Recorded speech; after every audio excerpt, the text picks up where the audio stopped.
Kiamat adalah hari kehancuran alam semesta dan segala kehidupan yang ada di dalamnya. Peristiwa ini merupakan sebuah keniscayaan, namun tidak ada yang mengetahui secara pasti kapan terjadinya, kecuali Allah Sang Pencipta alam semesta. Sebagai bentuk kasih sayangnya, Allah mengajarkan tanda-tanda kiamat kepada Rasul-Nya untuk disampaikan kepada umatnya. Dajjal adalah salah satu tanda kiamat yang masih menjadi tanda tanya bagi sebagian besar orang, siapa dan kapan munculnya. Dalam Islam, persoalan Dajjal selalu menjadi trending topik sepanjang zaman. Ulama Ahlussunnah wal Jamaah meyakini bahwa Dajjal itu bukanlah simbol, sifat laku dan kiasan belaka sebagaimana pandangan kaum Mu'tazilah dan kaum yang mengedepankan takwil lainnya. Namun Dajjal sosok makhluk yang sebenarnya ada dengan segenap tanda-tandanya yang sangat jelas. Ada khilafiyah di kalangan ulama Islam tentang Dajjal. Adakah Dajjal itu nama sosok manusia? Ataukah ia adalah dominasi sifat kekafiran dan kemunafikan dari budaya manusia? Ada sebagian pakar sejarah menyebutkan secara etimologis, Dajjal berasal dari bahasa Syria kuno. Sebagian ahli bahasa menyebutkan, Dajjal itu shigo mubalaghah dari kata Dajjala, yang artinya pembohong besar. Secara terminologis, Dajjal diartikan sebagai orang yang menutupi sesuatu. Ia dianggap telah menutupi kebenaran, dan orang yang paling berdusta. Pemaknaan literal seperti ini pernah terjadi dalam sejarah Islam. Para pendusta atas nama agama, sering disebut sebagai kazzab, Dajjal. Jika dirunut dari hadis tentang setiap nabi yang pasti telah memperingatkan umatnya akan datangnya Dajjal, berarti kosakata ini telah berumur ribuan tahun. Nabi Muhammad bersabda, artinya, tidaklah ada seorang nabi pun kecuali telah mengingatkan umatnya tentang seorang pendusta yang bermata satu. Hadis Bukhari dan Muslim. Dajjal sebagai nama sosok. Mayoritas ulama berpendapat bahwa Dajjal adalah nama seorang manusia pendusta. Lahir di kota Samirah, keturunan dari penyembah sapi. Namanya Musa As-Samiri, dan hidup sezaman dengan Nabi Musa.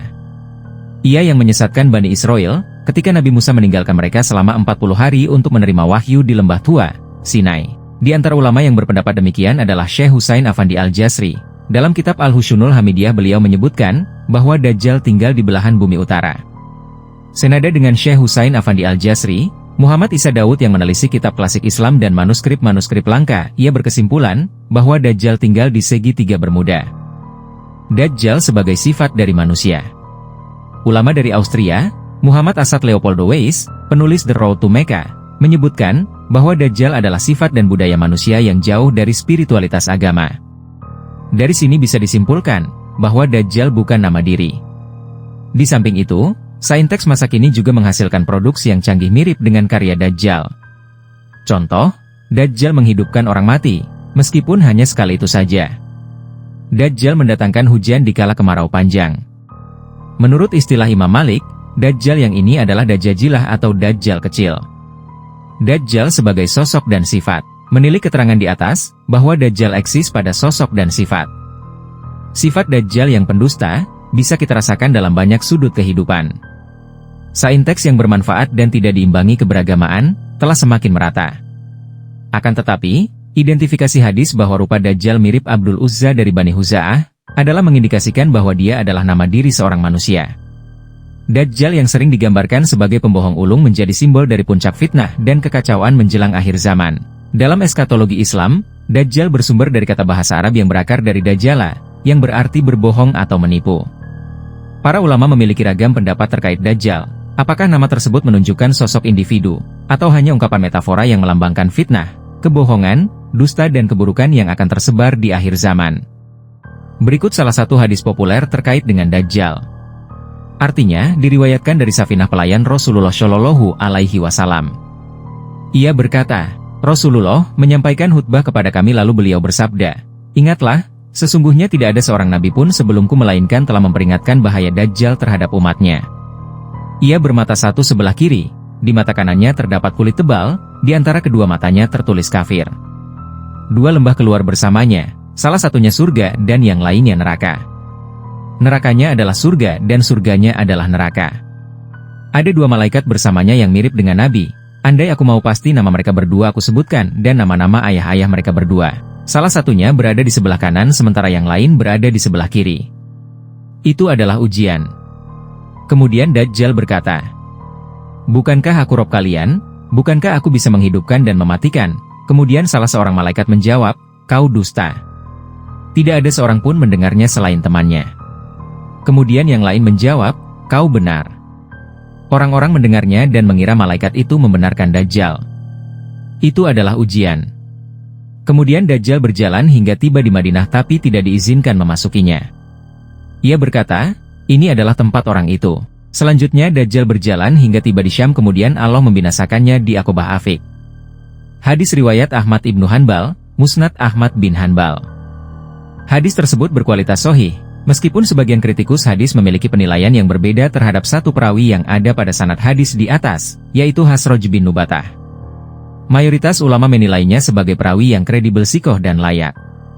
Sedangkan As-Saji berpendapat doif, lemah. Dan Ibnu Hajar al-Asqalani menyebutnya kurang teliti, namun kepribadiannya baik sehingga hadis cenderung diterima dengan catatan. Imam Nawawi berpendapat bahwa hadis-hadis Dajjal seperti di atas adalah dalil dari Allah untuk menguji keimanan hamba-hambanya, apakah percaya dengan eksistensi Dajjal atau tidak.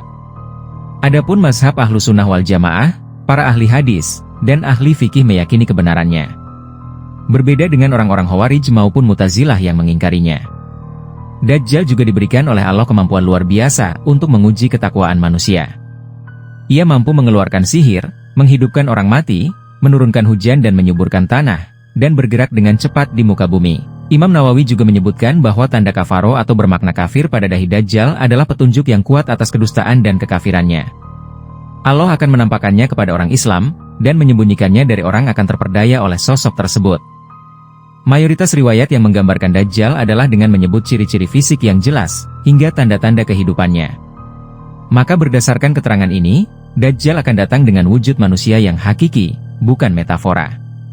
Pada misi penyebaran fitnah yang dibawa oleh Dajjal ada misi teologis yang bertujuan mengguncang keimanan. Keterangan tersebut dapat dilihat dalam hadis riwayat Bukhari dan yang lainnya, bahwa Dajjal menyebut dirinya sebagai nabi hingga mengaku sebagai Tuhan, seraya menghasut manusia dengan kekuatannya dan berjalan ke penjuru bumi. Terlepas dari perbedaan interpretasi perihal Dajjal sebagai wujud fisik maupun sifat, poin pentingnya adalah untuk menyadarkan kembali umat muslim agar berlindung kepada Allah Azza wa Jalla. Terutama meyakini bahwa apa saja yang terkandung dalam Al-Quran dan hadis Nabi adalah sesuatu yang valid dan akan terjadi. Wallahu a'lam.